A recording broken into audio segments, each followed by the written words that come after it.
દોસ્તો, ગુજરાત રાજ્યના પૂર્વ સીએમનું અમદાવાદ જે પ્લેન ક્રેશ દુર્ઘટના છે એમાં અવસાન થયું હતું અને ત્યારબાદ હવે એવા સમાચાર સોશિયલ મીડિયા પર ખૂબ વાયુવેગે ફેલાયા છે, જેમાં બતાવવામાં આવી રહ્યું છે કે સીએમ સાહેબના જે દીકરાઓ છે અને દીકરીઓ છે, આ સાથે જેમના સગા સંબંધીઓ છે, હવે આ ભારત આવી ગયા છે અને અમદાવાદ ખાતે રવાના થઈ ચૂક્યા છે. ત્યારે દોસ્તો, આ તસવીરો અમે સીધા દ્રશ્યો તમને બતાવવાની કોશિશ કરી રહ્યા છીએ. આ તસવીરો છે અમદાવાદથી આવી રહી છે, જેમાં આ સીએમ સાહેબના દીકરા એટલે કે એમના દીકરો અમેરિકાથી આવી પહોંચ્યો છે અને એમની જે કાંઈ પણ છે વાઈફ એ પણ ગઈકાલે પહોંચી ગયા હતા અને ધીમે ધીમે દરેક સંબંધીઓ આવી રહ્યા છે. સગા સંબંધીઓ આવતાની સાથે જ એમની અંતિમ ક્રિયા થઈ શકે છે. ત્યારે એમની દીકરી ન દેખાય, આ પાછળનું કારણ શું છે આજના વિડીયોમાં આપણે તમને જણાવીશું. માટે વિડીયોમાં આગળ વધીએ તે પહેલાં ચેનલ ઉપર તમે પહેલી વાર આવ્યા હોય તો નીચે રહેલું બેલ આઇકન દબાવીને અમારી યુટ્યુબ ચેનલને અવશ્ય સબસ્ક્રાઇબ કરી લેવાની જવાબદારી તમારી છે.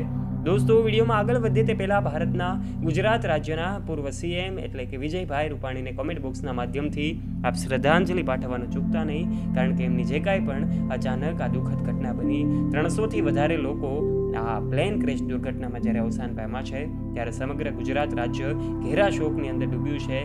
એક બ્લેક ડે કહેવામાં આવે તો પણ ખોટું નહીં હોય, કારણ કે એક સાથે આટલા લોકોના મૃત્યુ થવા એ કોઈ સામાન્ય બાબત ન કહી શકાય.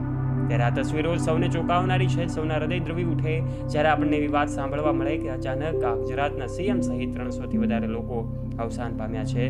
ત્યારે આ ઘટના હચમચાવી દેવી ઘટના છે. ગઈકાલે જ ભારતના યશસ્વી વડાપ્રધાન નરેન્દ્ર મોદી સાહેબ પણ હવે પહોંચી ગયા હતા અને આ સમગ્ર ઘટના વિશેની વાત એમણે સાચી જે કાંઈ પણ તપાસ છે કરી હતી અને પૂર્વ સીએમ સાહેબના ધર્મપત્નીને એમને મળવા માટે અને એમને સાંત્વના પાઠવવા માટે પણ પહોંચી ગયા હતા. અને આ તસવીરો જે છે એ પણ જોઈને આપણે સૌ એ હૃદય આપણા દ્રવી ઉઠે. અને આજે એમના દીકરો જે છે એ પણ પહોંચી ગયો છે, અમેરિકાથી એમનો દીકરો પહોંચ્યો છે, તો એમની દીકરી ન દેખાય એ વિશેની વાતો સોશિયલ મીડિયા પર કેટલાક લોકો સવાલો ઉઠાવી રહ્યા છે. તો અમે તમને જણાવી દઈએ કે આ બાબત અંગે કોઈ પણ મીડિયા રિપોર્ટ્સ પુષ્ટિ કરતું નથી. વિજયભાઈ રૂપાણીની દીકરી લંડનમાં છે અને લંડનમાં જ એમને મળવા જઈ રહ્યા હતા જ્યારે વિજયભાઈ રૂપાણી ત્યારે જ આ ઘટના પ્લેન ક્રેશ દુર્ઘટનામાં બની છે. ત્યારે એવું કહેવામાં પણ આવી રહ્યું છે કે વિજય રૂપાણીને હવે ટૂંક સમયમાં જ એમને અંતિમ ક્રિયા કરવામાં આવશે. ત્યારે આ તસવીરો જે છે ચોંકાવનારી છે. આ તમામ તસવીરો જોઈને આપણું હૃદય દ્રવી ઉઠે. વિજય રૂપાણીના સમર્થનમાં અને એવું કહેવામાં આવી રહ્યું છે કે એમની પાછળ એમના ચાહક મિત્રોનો ખૂબ પ્રેમ રહ્યો હતો અને તેઓ પણ હવે શોકમાં ડૂબ્યા છે. ત્યારે એમના ઘર રાજકોટમાં સૌ લોકોએ ભીડ જમા કરી છે. રાજકોટમાં લાખોની જનમેદની ભેગી થઈ છે અને આ સીએમ સાહેબને તેઓ શ્રદ્ધાંજલિ પાઠવી રહ્યા છે. અલગ અલગ માધ્યમથી લોકો શ્રદ્ધાંજલિનો ધોધ વરસાવી રહ્યા છે. કેટલાક લોકો રૂબરૂ મળીને એમના સ્નેહીજનોને સ્વજનોને શ્રદ્ધાંજલિ પાઠવી રહ્યા છે, તો કેટલાક લોકો સોશિયલ મીડિયાના માધ્યમથી શ્રદ્ધાંજલિ પાઠવી રહ્યા છે. 300થી વધારે લોકોના જ્યારે મોત થયા હોય ત્યારે આ ઘટના વિશ્વના ઇતિહાસમાં જ્યારે આ ટોપ ઉપર આવી ગઈ છે. આ દુર્ઘટના જે છે એ સૌ કોઈને હચમચાવનારી છે.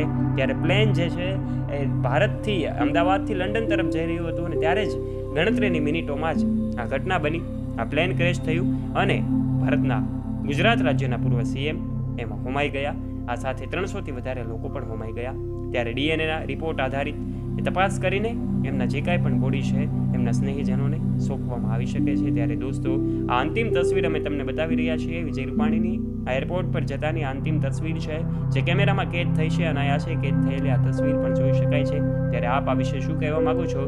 કમેન્ટ બોક્સના માધ્યમથી આ સૌ જે કાંઈ પણ દિવંગત આત્માઓ છે એમના શાંતિ માટે, ચિત્તની શાંતિ માટે પ્રાર્થના અવશ્ય કરજો. ઓમ શાંતિ અવશ્ય લખજો. વિડીયોને લાઇક કરજો, તમારા દરેક ગ્રુપમાં ફ્રેન્ડ્સ સાથે વિડીયોને શેર કરજો તથા આવા ને આવા રસપ્રદ, ઇન્ટરેસ્ટિંગ અને રોચક વિડીયોઝ નિહાળવા માટે અત્યારે જ બેલ આઇકન દબાવીને સબસ્ક્રાઇબ કરજો અમારી યુટ્યુબ ચેનલને. મળીશું એક નવા વિડીયો સાથે. ત્યાં સુધી આપ સૌ દોસ્તોને જય હિન્દ, જય ભારત, ધન્યવાદ.